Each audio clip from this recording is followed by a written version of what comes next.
Jaga alam ya. Menjaga dan merawat. Dan kenapa ya maaf di zaman Pak Soeharto itu kok bisa langgeng periode berapa periode? Karena tadi bahasa film itu sutradara ya, maksudnya skenario.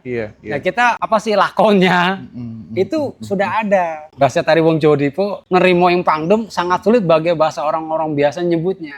Eling lan waspada lan menerima ing pangdem.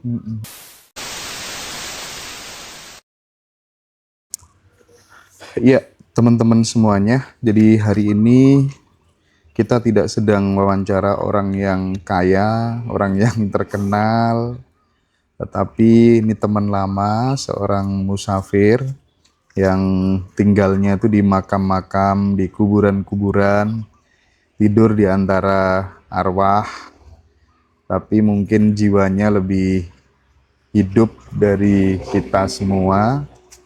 Rambutnya gimbal, bajunya lusuh, tapi mungkin matanya lebih jernih daripada kita. Seakan sudah menyaksikan sesuatu yang kita kejar, tapi nggak pernah kita temukan. Dan lagi-lagi mungkin Kang Yanto udah menemukan yang disebut dengan arti cukup gitu. Banyak orang sudah mencapai banyak hal, tetapi untuk menemukan rasa cukup itu anugerah sih. Dan kali ini kita akan belajar langsung kepada beliau seperti apa jalan hidupnya. Mudah-mudahan kita bisa dapat sesuatu dari obrolan ini gitu. Kang Yanto sehat ya? Wah, syukurillah, terima kasih, sehat. Jadi kali ini Kang, kita pengen belajar lagi, ngobrol-ngobrol lagi ya Kang ya? Ya, sama-sama. Kang Yanto ini kan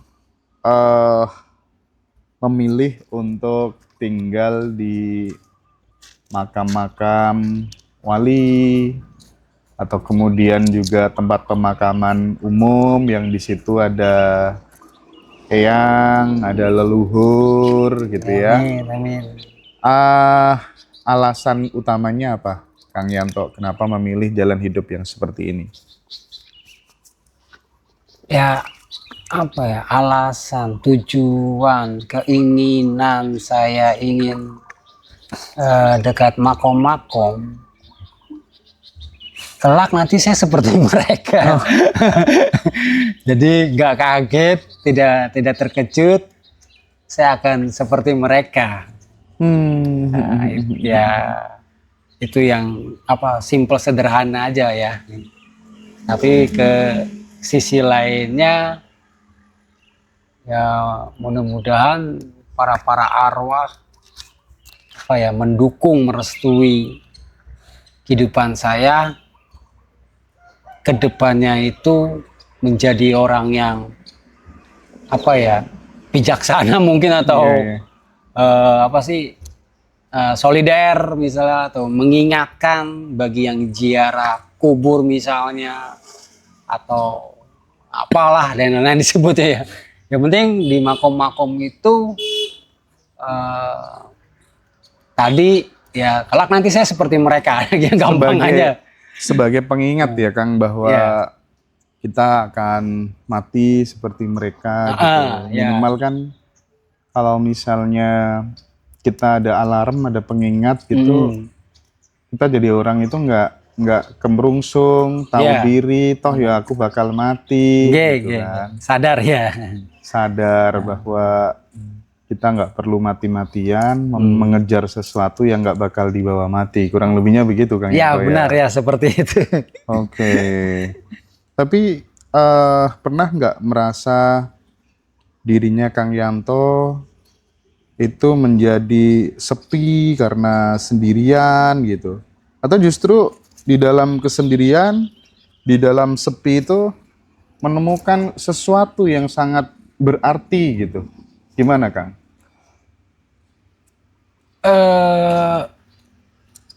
Dalam kesepian itu sama dengan diam ya. Berarti tidak banyak berisik. saya ambil persamaannya waktu saya sekolah. Nah, sekolah aja kalau berisik kan terganggu. Betul, betul. Pola pikiran kita, yang kita tuju apa nih? Ya, jadi waktu kita sekolah bisa mengerjakan persoalan dari Pak Guru, Bu Guru. Itu harus kita tuju, fokus. Entah pelajaran A, B, C, D, termasuk di kesunyian, keheningan, kediaman. Seperti tempat ini, ya kebetulan kalau di gunung, saya belum mampu, jadi saya ke makom-makom. Ya. Itu sama, hanya perbedaan tadi, kuburan beda, hutan beda. Apalagi tadi, ya pokoknya tempat yang hening, sepi. Jadi, anggapnya saya lagi belajar lah seperti tadi, belajar sekolahan karena tadi hening, sunyi, sepi, diam itu sama. Karena ya seperti saya belajar diri gitu. Ya seperti itu persamaan. Di dalam keheningan, di dalam kesendirian, kesepian itu justru Kang Yanto lebih mudah mendapatkan sesuatu gitu, menerima sesuatu gitu dari Tuhan mungkin gitu, atau gimana? Secara tidak langsung maaf, Tuhan yang Maha Esa ya Allah Ta'ala itu kan ada aturan atau perantara seperti dari para arwah disebutnya leluhur lah ya, mungkin bahasa agama Islam menyebutnya karomah lah atau wali Allah lah. Kalau saya tahunya A ya A, jadi tidak lebih dari A. Contohnya datang nih sosok disebutnya goib lah misalnya, apa dia berpakaian Arab contohnya, berpakaian kerajaan contohnya. Padahal maaf lagi, setengah binatang setengah manusia, mungkin sebutnya jin siluman contohnya. Positifnya saya menerima dari omongan-omongan pesan mereka tersebut. Itu contoh. Saya tidak berani langsung menyimpulkan itu kata pasti atau itu petunjuk dari Allah Ta'ala, saya nggak berani. Dari tujuan tadi kita hening, sunyi, diam di makom, di hutan, di gunung misalnya. Ya tujuannya itu. Tapi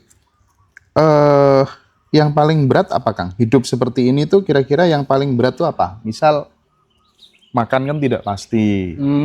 Terus belum lagi mungkin dengan tampilan yang seperti ini kan akan itu ODGJ, ada yang bilang begitu dan lain sebagainya. Mana yang paling berat bagi dirimu, Kang? Oh ya, untuk paling berat, bukan berat, paling berat itu sesama manusia yang negatif, yang tadi kayak ODGJ dinilainya. Itu ujian ya, atau rintangan untuk paling berat yang dinilai seperti demikian. Akan tetapi ya pribadi saya menghadapi kenyataan saya harus terima. Tidak marah? Tidak. Ditanya saya jawab. Siapapun apapun golongan manusia tersebut ditanya saya jawab. Walaupun maaf, sebelum manusia itu datang, ya contohnya dia berpakaian biasa. Energi yang saya rasakan positif negatif udah ada. Kalau negatif itu badan saya bahasa jeleknya berat. Berarti maaf, tubuhnya manusia, maaf, aslinya setan kan bahasanya. Setan itu nyata gitu ya. Nah, jeleknya dibilang ujian. Nah, dan tadi kan kita di lokasinya seperti makom, di gunung, itu kebanyakan jin-jin jahat yang bisa disebutnya setan nyata itu wujud ya. Kan nyata wujud. Itu energi-energi yang paling berat. Makanya dia menguji kita tuh seperti dianggap ODGJ lah. Karena dia punya mulut jeleknya provokator, penghasut. Nah intinya kita harus diusir karena diuji sebenarnya. Iya. Tapi kalau misalnya kayak makan itu gimana Kang selama ini? Atau pernah nggak ada kondisi di mana Kang Yanto itu benar-benar tidak kemasukan nasi sama sekali sampai berapa hari, ngedom juga nggak dapet, itu gimana tuh Kang? Itu karena awalnya kita udah planning, niat nawa itu keinginan, intinya menerima atau wasyukurilah atau lillahi ta'ala. Kita nggak ada tujuan pengharapan seperti itu. Tujuan saya satu. Pengen hidayah Allah melalui para leluhur atau para makom wali Allah, atau tempat sunyi sepi di gunung dimanapun ini sepi hening, itu udah nggak mikir yang lain. Intinya tadi pengen ada petunjuk dari Allah melalui perantaranya para leluhur, para apa dan yang lain. seperti itu. Jadi mikirin dunia kayak makan atau apa tuh nggak ada. Oh, nggak, artinya selama ini tidak pernah ya kelaparan sampai berapa hari gitu, nggak pernah ya? Nggak. Mulai dari dulu nggak pernah sama sekali? Ya kalau untuk lokasi kan kita lihat sikonnya dulu. Iya. Karena para leluhur itu kan beda-beda tempat, beda-beda mereka berada. Jadi kita nggak bisa asal melangkah, ya seperti orang menyebut berpikir dahulu sebelum melangkah. Jadi tidak sembarangan melangkah, ke sono nggak bisa. Itu kalau ada yang nuntun bahasa goibnya, itu bahasa makan pasti ada, walaupun sehari sekali. Oh, oke. Kita ada yang datang orang ngasih makanan, kopi, bahkan ngasih maaf uang. Ya kita tujuannya menerima aja karena nggak minta-minta. Berapa uang paling besar yang pernah diterima? Itu standar, gitu. Yang penting kita ngikutin peraturan, kayak misal beli warung nih, ya seporsi nasi misalnya 10.000, ya udah, nggak lebih nggak kurang. Tapi lebih sering pas duduk diam atau pas jalan kaki dikasih orang itu? Kalau untuk kepastian sering dikasih mah rata-rata mah lagi jalan kaki. Jalan kaki. Karena jalan kaki itu kan realitanya capek. Karena jalan terus sih, terus panas, kausan, lapar. Itu kan realita fisik ya. Gitu. Beda dengan duduk kayak gini, kayak di makom-makom lainnya, beda-beda. Pernah nggak waktu pas jalan gitu, tiba-tiba nemu uang kayak gitu tuh sering nggak? Itu juga sering. Sering ya? Kalau kondisi di mana misalnya tiba-tiba aja ketemu seseorang ngasih sesuatu, terus orangnya kok tiba-tiba menghilang gitu ada nggak pengalaman kayak gitu? Kayaknya ada pernah. Di mana tuh? Itu kebetulan lokasinya di Ribu Maaf di Cirebon. Bisa di-share ke teman-teman mungkin? Bisa dibagi ceritanya gimana waktu itu? Di lingkungan Sunan Gunung Jati ya. Nah, cuma kan sebelum orang tersebut ada, ya kan saya biasanya kan tadi saya nggak ngomong batin ya. Yang penting saya merasakan energinya yang siapa yang akan datang dan apa-apa. Itu bahasa saya ya. Memang saya bicara seperti ini. Maaf. Itu saya udah yakin. Tiba ada yang datang di leluhur ya kan. Ini bahasa pribadi hati saya. Nah, kira-kira saya jalan, ketemulah beliau. Gitu. Yang wujud manusia nyata. Iya. Saya diajak 4 mata berdua. Ya, bukan di makom, di tempat kayak misal di kali lah, di sungai, di Cirebon tuh. Di Kali Condong, berarti arah ke utara. Mancing dia actionnya. Nah, terus balik lagi ke tempat bis pariwisata. Ini ceritanya. Intinya dia memberikan batu. Batu doang tanpa logam atau ban-ban. Ya, dia nyebutnya isinya karomah. Iya. Eyang Buit Nomong-Wulan. Nah, karena saya pribadi bahasa dia kan saya orangnya percaya nggak percaya ya, karena saya nggak ngerti goib-goiban ya gitu ya. Dia nelpon bahasa HP nelpon nama Eyang Buit Nomong-Wulan. Ya bahasa kerennya mungkin dia pengen membuktikan kenyataannya. Saya kan orangnya tadi nggak tahu masalah goib. Iya. Dipraktekkan sama beliau dengan ada bungkus rokok dimasukkan terus dibakar. Digininya dia belum jatuh itu. Sampai hampir habis itu bungkus rokoknya. Baru jatuh batu itu. Tapi abunya bungkus rokok di sini di bawah ya. Akhirnya dia dimainkan si batu itu bolak-balik, 4 angka. Saya terkejut. Wih, berarti bahasa ilmu dukun kan Aladin tuh apa ya. Waktu itu beliau belum menyebut nama yang punya batu itu ya. Gitu. Nah, itu awal asal usul cerita saya ya kan. Dia nggak langsung jebret hilang gitu enggak. Nah, terus masih ya mungkin bahasa hati dia kan ya yang itu harus mempraktekkan lagi biar saya percaya lagi gitu. Terus dia ngiket batu itu. Batunya model mata bentuknya. Nggak ada ban-banan. Diikat pakai benang, diputerin, ya kan. Nah, nggak tahu tiba saya suruh megang. Panasnya kayak api bener bara. Saya disuruh nyari kayak apa daun pisang, karena kan mungkin bahasa panas sama daun pisang saya nggak ngerti, pokoknya adem lah gitu. Iya. Terus apa lagi ya, pokoknya dia banyak lah yang dia beri pesan tentang batu itu. Oke. Nah tiba-tiba nggak tahu nih, tadi yang dibilang hilang itu sepintas. Datanglah 2 orang. Saya pun dengan area-area teman-teman kan kenal sekilas saja ya, jadi nggak intim ya. Halo Kang, oh iya, apa kabar? Datanglah. Nah si Mbak Eyang ini yang nyamar manusia nyata, ngobrol basa-basi apa? Ya saya kan nggak begitu nanggapin.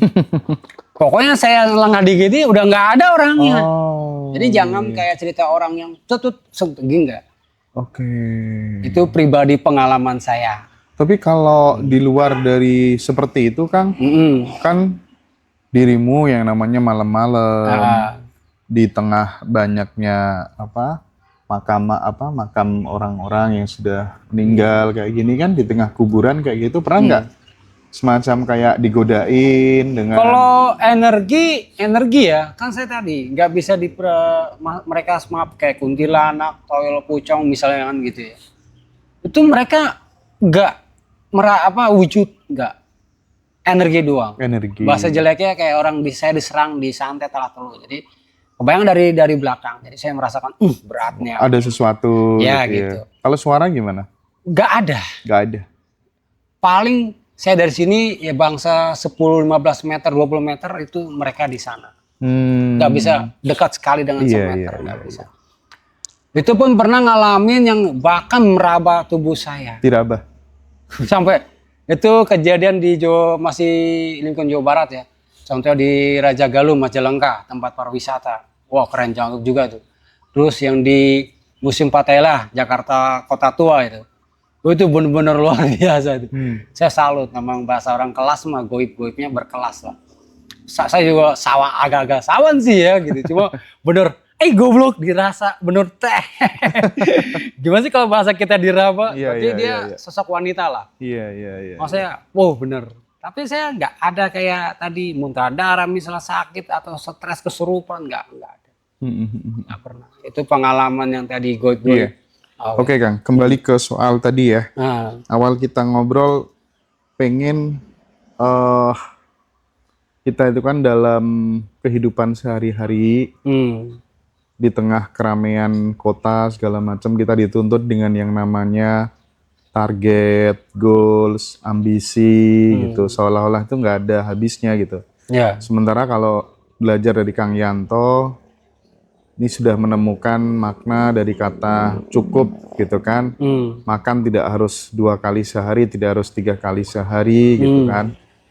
Tapi ada sekali sehari aja udah bersyukur luar biasa gitu. Nah, pertanyaannya gimana panjenengan melihat orang-orang yang hidup di kota dengan segala ambisinya itu Kang?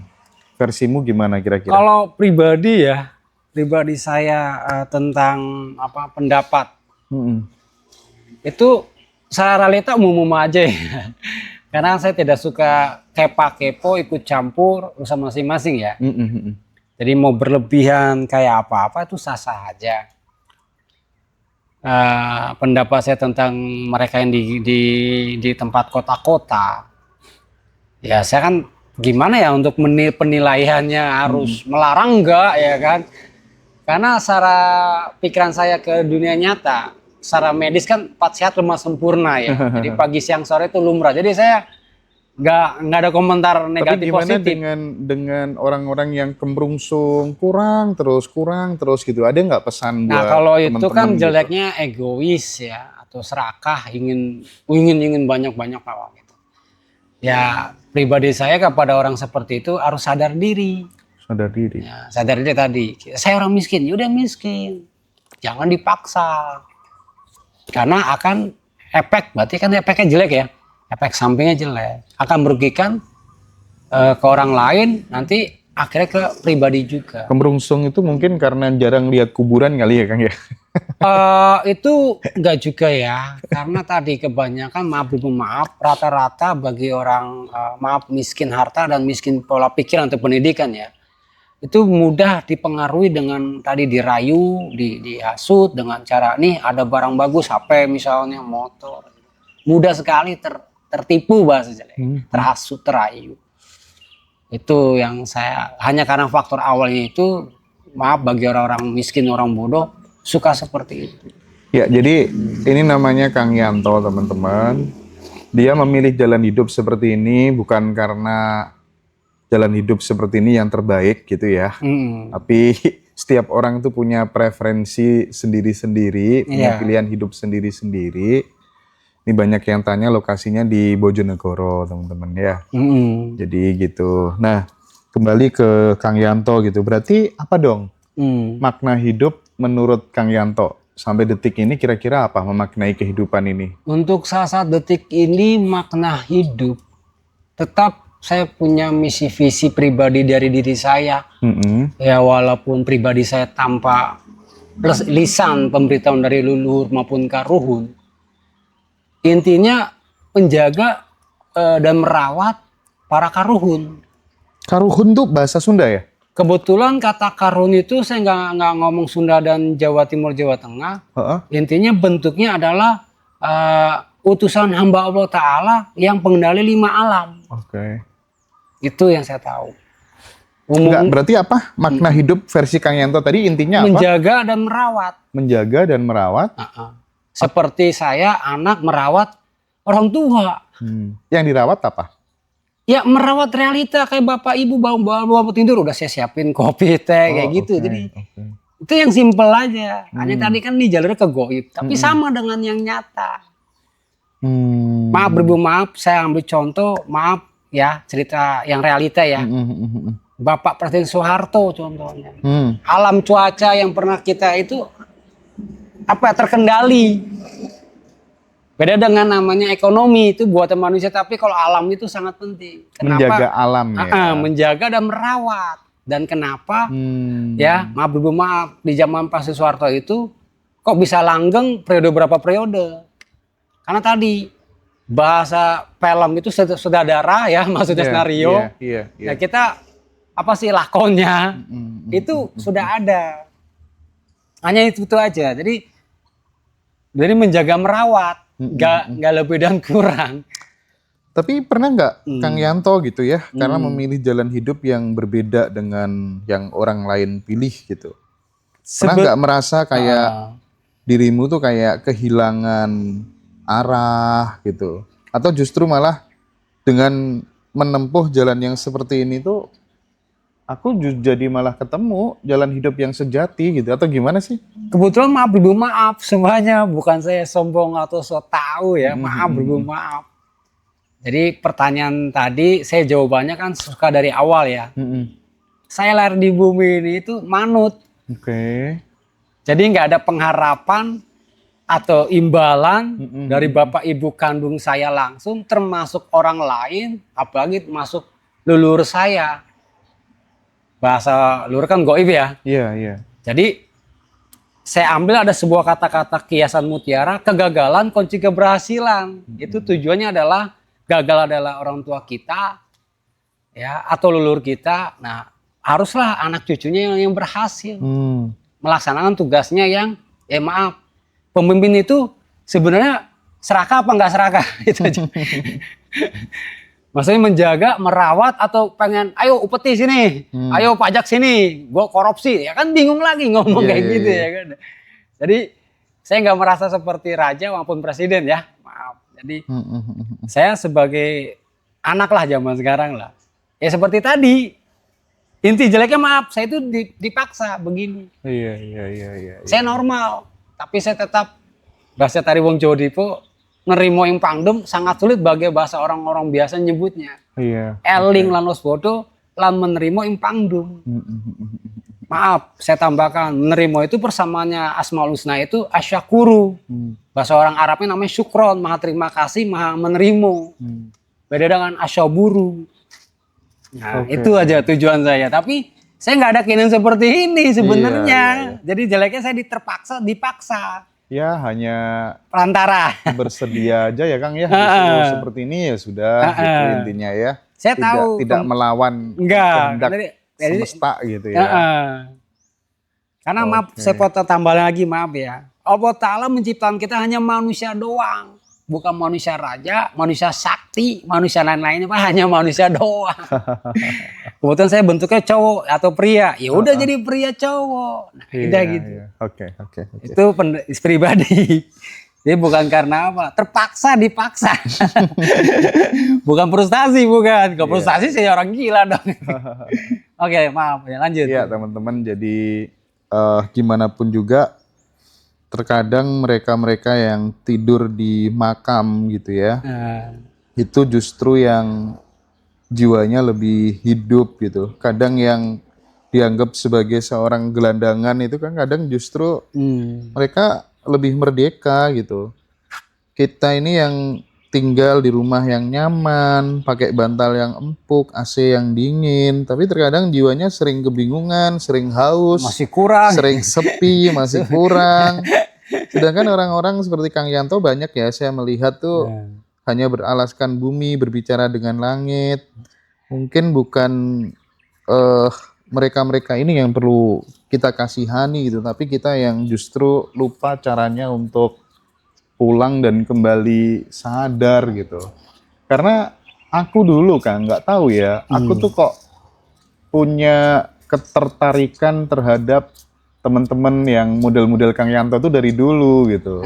Seneng aja ngobrol-ngobrol, diajak tidur sharing, di makam itu sampai tahun-tahunan lah ya. Nggak apa-apa. Terus?